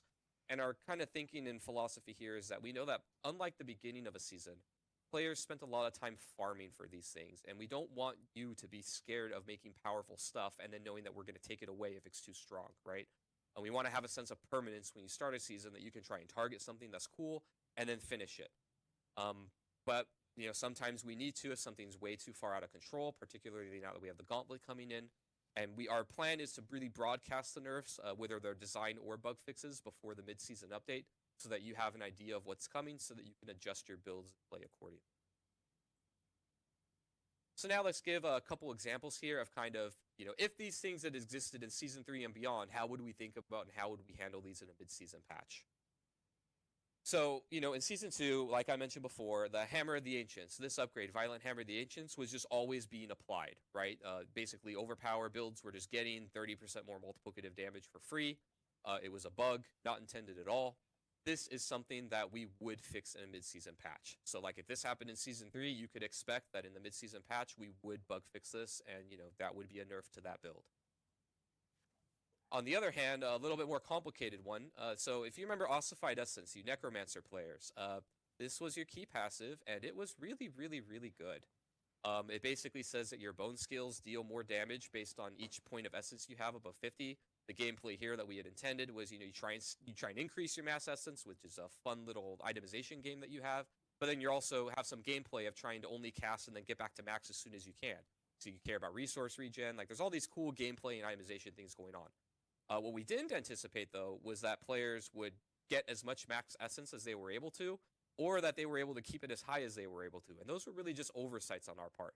So then in Season 2, we nerfed this by 50%, a whopping 50%, and I still think this is probably one of the strongest key passives in the game. That's how good it was. It's really good. But, it still keeps all the gameplay that it had before. So what if this existed in Season 3? Well, here, this would kind of be more of a question mark for us. We may fix it in the mid-season patch. We would definitely fix it at the start of next season. But technically, this isn't a bug. It's just something that is just really strong that we kind of had an oversight about. Here, we would be looking at, community feedback. How badly is it warping the meta? Are other builds in Necromancer really not able to function at all because this one is so much better? We'd be looking at more things like that are qualitative types of feedback, and then make a judgment call there. And, in these cases, this is where it gets really noodly. Sometimes we may be wrong, but we're going to really try and lean on the side of not changing unless we really feel like it's needed to keep the game healthy. So, again, kind of a recap, a TLDR. First, our strategy here with players is to communicate early and communicate often. We want to let you know, particularly when it comes to nerfs, what's coming and really what we're thinking. And then again, at the start of the season, you can expect some new content in the form of legendaries and uniques. We'll also be getting some more in-depth balance updates, including design updates to things that we feel we could do better at. Lots of buffs, few nerfs, but bug fixes that are both buffs and nerfs to keep the game in a healthy state. And then in the mid-season patch, you get new content in the form of previous fan favorites from other seasons. And then we will be doing a balance patch. It'll be a bit smaller. It'll be mostly buffs, and then bug fixes that are both buffs and nerfs. And hopefully few to no design nerfs is what we're going to try and commit to. And so again, the reason why we're doing this is we really want you to know kind of where we're thinking, and we want to try and commit to concrete things when we can. And this is something that we feel we can commit to you as far as what we bring to Diablo 4 going forward. Again, last thing is that, we are open to feedback on this. This isn't set in stone that forevermore we'll be only doing 2 updates per season when it comes to balance. We're trying to find that right amount of time where you feel like you can experiment and have fun, but the same thing isn't strong forever. So, please give us your feedback. Let us know what you think. But this is how we're going to start, and then we're going to go from here. So thank you. Awesome. Thank you so much, Adam, for going over all the balance changes coming for Season 3, along with the roadmap, which is really important. And so that's a big thing that we will make sure we do, is obviously communicate often, communicate early, specifically about all the balance changes that may occur with the start of a season, and of course with that mid-season patch. And just for like better understanding within the community, if you follow version numbers of our updates, because we usually do client patches with big patches, usually mid-season patches land around the 0.3 variant of a patch, if you want to go specifically in that. We do have a lot of other quality of life items that are also coming within Season 3 that we do want to get into before we jump into Q&A. And we did want to tackle some of these because these are really big, and these are based off of players and what they're telling us, and of course things and improvements that we've already talked about beforehand that are now actually coming into Diablo 4. One big thing that I know that we mentioned in one of our prior streams with a Campfire chat, Mr. Joe Shelley, our game director, actually brought up, which was Helltides. Helltides was something we learned within Season 2 and Season Blood is everyone really enjoyed Blood Harvest, and Blood Harvest was always up. Hell Tides, though, were kind of timed in specific moments. And, Hell Tides was something that we wanted to improve upon for players. And now Hell Tides will actually be up pretty much all the time. So players will be able to actually jump into Hell Tides whenever they need to. There is a 5-minute break to kind of reset the zone and stuff, but every hour you will be able to jump into a Hell Tide, which is great. So it's more opportunities to earn cinders, and of course more opportunities to earn and obtain loot, or even like things like living steel and stuff to kind of go through the Uber boss ladder, which is great. The other thing is, and this is a controversial topic because I don't know how people actually pronounce this, but I've always called it WASD. Other people call it WASD. Some people call it WASD. We need a poll up stat. I almost want to put a poll up within Twitch chat. Maybe you guys can chime in here and let me know what you prefer calling it. I'm going to call it WASD, but WASD controls are coming to Diablo 4. This is actually something we talked about way back at the launch of the game. We heard a lot of players asking specifically for additional control options for them, and this actually is a great feature that Drew, I know, who's on the D4 team. Shout out to Drew. I know he's watching, and he's here in this office. But at least for WASD, it offers more accessibility options for players, which is great to see. So WASD controls are going to be in Diablo 4, and this is something we've been talking about. Yeah. We're also really lucky it came online just as we were putting all those hazards in the dungeons. Exactly. So now, the players have even more precise control to avoid. WASD feels very good with the traps. WASD, however you want to pronounce it, that is going to be They like WASD? Chat likes WASD according to Rich. It's okay to be wrong. But yeah, it is coming to the game. And what's really great about this as well is that it is customizable. You can actually change things out and stuff if you'd like. So really happy to see it, and we're happy to hear feedback from players and their experiences with it once they jump into Season 3. And then, of course, we have a new respec mode coming to the skill trees. Yes. This is respecing on skill trees has always been a little difficult, and now there's a more optimized way of being able to do so. Another big community item that a lot of players have been asking for. This kind of goes hand in hand with the opportunity of actually taking your whole Paragon board and completely resetting it before, as opposed to doing it one by one that we had beforehand. It's a lot less finicky now. There's more opportunities to actually respec and do it in a much more organized fashion with this. And then this has been a huge one. This is specifically for console players. I probably get this question maybe like once every single day about gold trading. Obviously, more gold is in the Diablo 4 economy or ecosphere with Season, especially since Season 2. And for console users, like trading gold has been very difficult. It's been slow. You could be there for quite a while trying to trade a significant amount of gold. And so the gold trading UI has been updated for console users, so they'll be able to actually trade gold without having to maybe spend 5 to 10 minutes doing so in one trade. So I know that is a big thing that players have been asking for, so we're happy that's actually being included. And then this one is also kind of calling back to what Joe Shelley had brought up in a prior Campfire chat, which was higher item scaling in World Tier 4. I think he used a really good example of how World Bosses was kind of like, hey, you get 925 gear off of them, and at times it feels like maybe that's like the most optimized way of doing it, and it didn't feel very rewarding in other types of activities, such as like Nightmare Dungeons, for example. So higher item scaling in World Tier 4 is actually coming into Season 3 and going forward for Diablo 4. So even when you're doing like higher Nightmare Dungeons, you're going to have way more opportunities of actually obtaining high level 925 gear, as opposed to before, where it was a much lower chance and it felt like you should be doing other types of activities beforehand. So making sure that there's more options available, as opposed to just kind of pigeonholing yourself into maybe timed world bosses and stuff like that from that end. And then this one is a point of feedback that we've gotten from a lot of players, and this is something that we kind of optimized within Season 2 last year. Things like the living steel buff based off of community feedback was really big, And so we're actually increasing opportunities to earn the Beast and Ice summoning items. So this kind of goes back to what I was saying earlier in our stream, where with the boss ladder, there will be more opportunities for players to kind of jump into those. So there will be additional summoning items for Beast and Ice, which will then, of course, help you eventually get to Uberdurial. And this goes hand in hand with some of the Living Steel buffs that we ended up doing in Season 2 within Helltide. So a lot of quality of life updates, and there's additional ones that players will end up seeing within the patch notes that will be releasing tomorrow. So you should check out the patch notes. They'll be hitting on Diablo4.com. Specifically for all the details and all the items that even Adam Jackson was talking about earlier.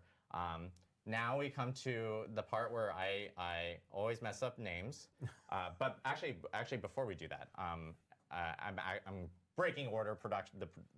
Our wonderful production group here is going to be like, what's wrong with you, Adam? One thing I did want to call out is we actually have a new promo for Twitch starting with Season 3, and that is our Support a Streamer promo.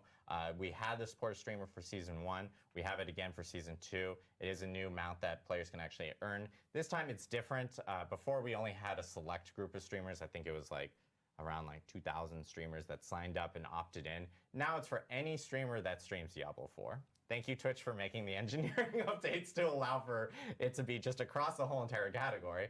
Any streamer that is streaming Diablo 4, if you're a viewer and you happen to be watching them, you can either purchase a sub from them or gift a sub, and to a total of 2. So it could be 1 gifted, 1 purchase, or 2 gifted, and you'll actually end up earning the mount as well. You just need to make sure that your Battle.net account is actually linked with your Twitch account, and you are watching a participating Diablo 4 streamer. It'll note it on their channels and stuff for you to earn that mount. So that is coming, and there'll be a blog later today about that specific Twitch supporter streamer program that's going to be launching with the start of Season 3 on January 23rd. So make sure to check it out, and I believe it's actually going to be running for quite a while, like a month or so. So players will be able to kind of take part in that from their end. But now our favorite part, which is the Q&A, and we're actually going to be going back and forth between Irvine and here in Albany, because Adam Jackson, of course, is still with us to answer any specific questions related to class and class balance that players may have. But I know one question that as we queue up questions specifically from our side and have my live feed right here, we'll attempt to not butcher names. Maybe I will. Spoilers. But one question that we do have is, how have the team's thoughts changed in regards to balance since Diablo 4's release? This is a question for Mr. Adam Jackson in Irvine. If you could help us with that answer. Yeah, let me think. It's a deep question, but I think, okay. So I guess we'll start with, because there's like a long history of balance, right? I think there's actually a very good story, and we could start even before launch and going into launch and how we thought about things. But I think we'll start with like Season 1 and the transition from kind of the launch version of the game into our first season, right? Obviously, when we launched the game, we had some pretty benign ideals, I think, of, hey, we want all the classes to be within a certain power range of each other, and everything should be viable for everyone, and, basically everything feels good, and there's a lot of different ways to play, right? And then one of the issues that we ran into this Season 1 that I think is interesting to talk about is we realized that in our quest to make items and item stats really fun and powerful and interesting, we had over budgeted on quite a few of them. And I think just in the interest of time, I'll pick on cooldown reduction. It's a very scary stat to me and the team. So, we realized in the launch version game, the cooldown reduction was too high, right? And so players are basically able to solve cooldown reduction, use that with air quotes, and get to a point where they had very low, if any, cooldowns on a lot of their skills. And this was true for many stats, not just cooldown reduction. But one of the problems that we knew was going to come up that was a kind of future us problem, or really almost immediately us problem, is that if we let players solve these things, whether it's, defensive stats, cooldown reduction, resource, whatever it may be, and we let them solve it only in gear, then we're going to get to a state where we can't give exciting things to you anymore that you're going to be really happy about and that will feel impactful, because you just got it all in gear, right? And while gear does need to be cool and interesting, if you completely solve these things, I can't give you a legendary power, or I can't give you something late game that really buffs and changes your build in a meaningful way if you got it from just one source. And so then we launched season 1, and we're like, okay, we're going to kind of eat our vegetables here, and we're going to preserve the long-term health of the game, but we're going to do these very necessary nerfs, and there were quite a few, right? And even at the time we did this, we knew, we tried to mix in a bunch of buffs and, try and make it feel good, but we just didn't hit the mark, right? We kind of failed in that endeavor. We did, do the necessary things to bring the game in a long-term healthy state, but it came at the cost of player fun and player sentiment. And so you went from, the beginning preseason to season 1, and the game overall just got quite a bit less fun because you were just less powerful and you weren't compensated enough from the player point of view. And so we kind of learned a lesson there of like, we need to be a little bit more thoughtful and careful of when we roll out these things and how we roll them out, and then also how we communicate it, right? Because we didn't really tell people the intricacies of these problems. We just came out with a patch and, let you figure it out, and that didn't go too well, right? So then in season 2 came around, and, we did a big combat math update to the game. We were kind of a little worried because, we had to kind of thread this needle of we also were nerfing player power because we changed a lot of multiplicative synergies to be additive, but we wanted to do it in a way where you felt more powerful and it felt more fun and fair. So we had to do a lot of more work on the monster side and balance monsters to the new expected player power when, vulnerable is not always multiplicative and all these other crazy things going on. And I think we threaded that needle really well. A little bit to my surprise, I'll be honest. I was a little scared going into it because it's just such a big update, right? And then we also decided during season 2, when it came to balance, that instead of trying to, nerf and whack-a-mole things that are really strong and immediately take them away because it's not supposed to be that way, we just kind of let it ride. And so that's why you saw things like, Ball Lightning, Hoda Barb, the Druid, Poison Druid, Rogue combo. Like many classes had just something that was kind of crazy. And we just let it go. But even now, towards the end of season 2, we're seeing that, some people are starting to be a little upset, like, hey, these same builds are just killing everything. And if I want to do the really hard content, I have to be one of these things because that's the only thing that works. And obviously, we don't want that to be the future of the game forever. And so now we're trying to come up with a more balanced approach of how we see these things. And that's why, again, I was saying kind of in my presentation, we're thinking a lot of, how often do we update actually really matters, I think, from your point of view as a player, because that determines how long you are safe to do something that feels crazy and awesome and powerful. But then also how we update the game matters as well, of like, hey, are we okay with, 1 or 2 things being really strong for a while, or what is the range that something can be too strong before we consider it a problem? That's another subject that maybe I'd like to go into in the future, or more in depth in the future, but I think that kind of answers the question. It's already a little long-winded, so I'll leave it there. All good. No, I appreciate it, Adam. And so we're going to go through some additional questions. I might be going back to Adam, but I know one question that we at least have gotten regarding Season 3 is, this is from Ice Vixen. I'm attempting. What about group play in vaults? How does that specifically work? Because obviously there's like the warding buff and everything. How do rewards kind of associate with that? Right, so you are able to group up and play through a vault. And yeah, it behaves pretty much like any other Nightmare dungeon. And so, there are instances where if you leave the dungeon, you will lose the buff. So we're trying to avoid some cases where players might try to cheat their way to the end. Yeah. But overall, we're trying to be as supportive as possible for group play. Awesome. Makes sense. And then I know this is a question back for Adam. A popular question regarding minion builds and plans for minion builds. I know this one has been brought up in chat quite often. What are the plans for like maybe Necromancer or Druid minion build specifically? Yeah. I definitely don't get asked this all the time. So let me think. So we know the feedback that people want minion builds to be kind of more impactful, and these are now I'm kind of going into my opinion, but I think a lot of that feedback comes from a combination of, they don't feel necessarily maybe as powerful as other builds, which we can and we do. And if you've noticed in our past patches, we've consistently been number buffing minion builds, and even this patch does have some number buffs in that realm. But I think a more complicated, difficult problem to solve is kind of the relationship between the player and the minion, and making the minions feel really cool and awesome, and your investment into them really pay off in a way that is kind of more visceral. That is a harder problem to solve that requires, it's in my mind, and I'm not promising anything, but these are things like, rethinking of how the Book of the Dead upgrades work and that relationship between sacrificing and minion upgrades, and really trying to make them do more visually, I think, cool and awesome things, and maybe more reacting to you, and so you feel like they're doing a lot more on their own a little bit. That's kind of the direction that we think. We don't have anything to announce right now as far as that. And Druid Companions, I think, are kind of in a similar vein, even though they don't have quite the same support in fantasy that Necromancer does, because they don't have a Book of the Dead, for example. But I think players really just want this visceral feeling like I've got my gain with me, and we're all going and messing with stuff. So we're doing number buffs now. It is a thing that we are looking at. I don't have any promises of when, because again, this is something that I think is a little more difficult to tackle, and we have other things that we're tackling that are a little more difficult coming in the near future. But it is something that we know of and that will definitely be coming. I just don't know when. Awesome, I appreciate it. A question related to Uber uniques on Uber Vaults.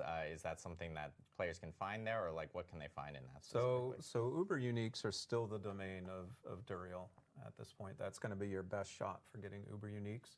But we still wanted to make the Uber Vault rewarding, and so for the Seneschal construct, we've actually created several unique tuning stones, which really we haven't given away too much information about, but defeating Uber Malphus is going to be the only way to earn those. Awesome. Yeah, so players will be able to get really, really powerful, unique tuning stones specifically from those. And I will spoil it a little bit. We did technically have PC Gamer did a good interview with Sean, and I know it was kind of revealed specifically in one of the shots there. So if people want a sneak peek of what one does, there is an opportunity to actually check it out there. So people can actually see it there. Another question back for Adam. This is another big question within chat. Oh, by the way, Beefcake Monster asked that last question. I forgot names, but this one is actually asked by a lot of people, so just many names specifically. Sure. Snapshotting. Snapshotting is something that kind of appeared, especially as players were going through Abattoir of Zir. Do we have any plans regarding snapshotting, what we might do for that? Yeah, we do have things coming. I don't have anything to announce today. It won't be at the beginning of Season 3, but we do have fixes coming for snapshotting. We're aware of the problem. It came on a little hot at the end of Season 2, but yeah, we've talked about it. We've seen it. We kind of know the intricacies of it, and we'll be taking a look at it in the near future. Awesome, I appreciate it. A question that I've also seen a few times in chat about Zoltan Kuhl, funny enough, do we encounter Zoltan Kuhl in this? Do not encounter him. He is still dead, no digging up his head this time, but you will hear his voice. We have several lore books that drop throughout the vaults, and generally his presence, and Ayujan speaks of him quite often. Of course, we have to hear Zoltan Kuhl and his wonderful voice of talking down to everyone. So that makes perfect sense. I know a question regarding the vault specifically. Is that an area that players can actually maybe potentially level up Paragon glyphs, or is that still something that is tied to Nightmare Dungeons? So the Nightmare versions of Vault should work the same way as Nightmare Dungeons in that respect. Awesome. You should be able to level up your glyphs there too. Awesome. Yeah, I know that a lot of people were hearing about the Nightmare Vaults and they're going well, does that serve also the same, can I do almost get both objectives in one type of thing, which you now can. And that was from Galley055 who asked that question specifically. And then I know a question we have from UN Tanks Up. Bad. Terrible, Adam. How many times can we do the gauntlet in a week? So we have not restricted players' access to the gauntlet. I think it's the type of content we want people to try and master. And in order to be able to do that, you've got to be able to practice and you've got to be able to improve. And so really you can play it as much or as little as you want. Which is a change, again, from something like a Nightmare Dungeon where you need a sigil.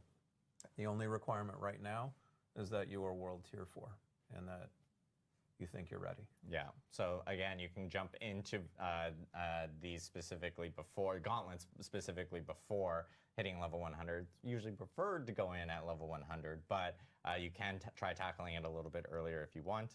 And you can do it as many times as you want, which is really cool. So it's I'm excited to see how players optimize because, of course, they change every single week, and they get to kind of like learn, and they get to kind of maybe modify based on how many people are within their party, which is really, really cool.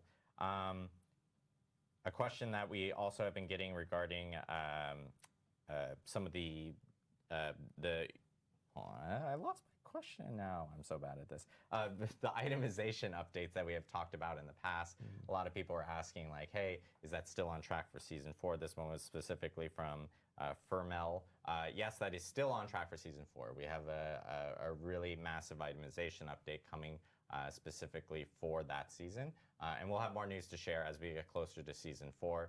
But for right now, we don't have news to share with the community for Season 3 regarding that. But it will be pretty significant, and we'll be talking about that more in a future stream here coming down the line. And then let's see, any updates regarding like some of the group finders or social features? I know that is also another big question that a lot of players have been asking over the last couple months, specifically about, hey, are we making any changes and everything towards that? And really, this is something that we addressed at BlizzCon as well. I think Tiffany answered this one, where it is something that we're looking into, and the team is obviously seeing the feedback, and it's something that we're planning on working and making better through the lifetime of Diablo 4. So players can expect to see better and more optimizations towards the social features and the friend finder specifically from that end. Let's see. Do we get more sources of Uber uniques for this specific season? Really, the best way of grabbing Uber uniques is through the boss ladder for sure, through Uber Duriel. And there are more, you can, of course, find Uber uniques anytime throughout the game. It's just there are higher chances through Uber Duriel, and that is still the same specifically for this season. And then, of course, now more opportunities to go into that fight now, since we've like amped up a lot of the drops specifically around like Living Steel from Season 2 to the Beast and Ice summoning items now with Season 3. So players will actually be able to kind of jump into Uber Duriel specifically from that end. Let's see. I know we get a lot of questions about field of view from players asking like, hey, is there any update of like, are you guys planning on actually increasing the field of view? Right now, we don't have any plans towards that. It's just something that we've been hearing a lot from players. There's a lot of work that, of course, has to go into something like that. But whenever we do have an update, we'll make sure to actually provide that specifically on that end. Codex updates is another big thing because people have been asking about the Codex updates. I'm just like kind of shotgunning. I'm seeing like words appear in chat. I'm like, oh yeah, that thing.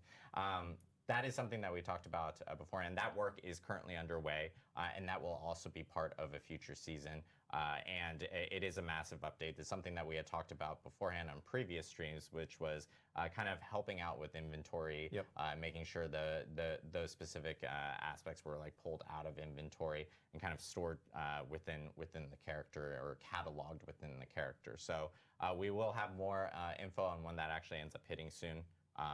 But there's a ton of things that are coming to D4 to help address a lot of some of this community feedback specifically on that end. And then question regarding Gauntlet. This is from RM Dragonheart. Will you be able to inspect the top players in Gauntlet and see what builds they're potentially using? So you will be able to inspect the top players from Gauntlet. There'll be a link from the leaderboard to a player's profile. And you'll be able to see what they're playing currently. But we do not save a snapshot right now of what they played at that moment. Got it. Awesome.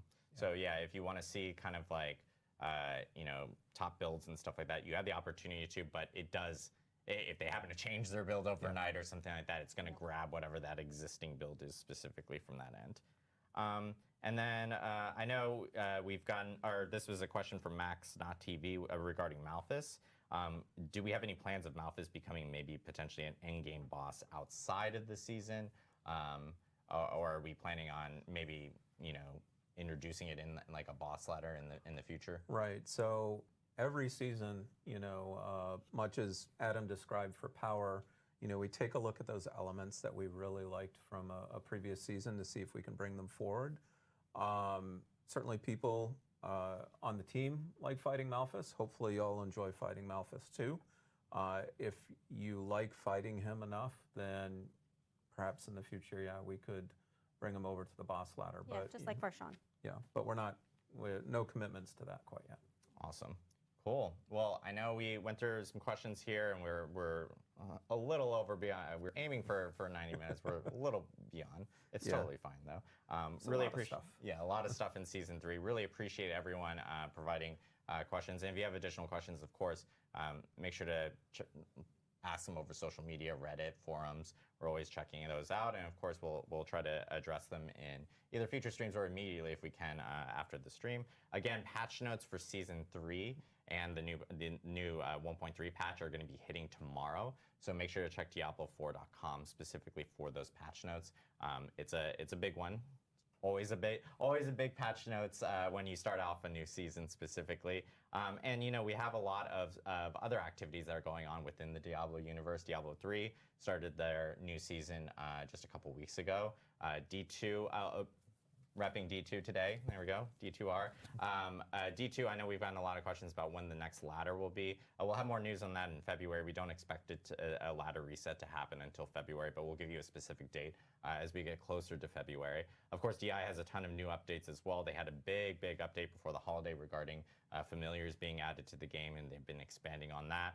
So there's a ton of stuff coming to the Diablo universe. D4, even earlier this month, we talked about how we will have ray tracing and a lot of those features coming into Diablo 4 here really soon. So players should expect to see that within a future update really soon. So I'm super excited for those items. But lots of stuff within the Diablo universe, and of course, season 3 hitting on January 23rd. I just want to thank Madeline, Dan, Adam Jackson from Irvine. I'm looking forward to flying back and saying hi again, Adam. But I want to thank you guys for of course joining us on this special developer update live stream for season 3.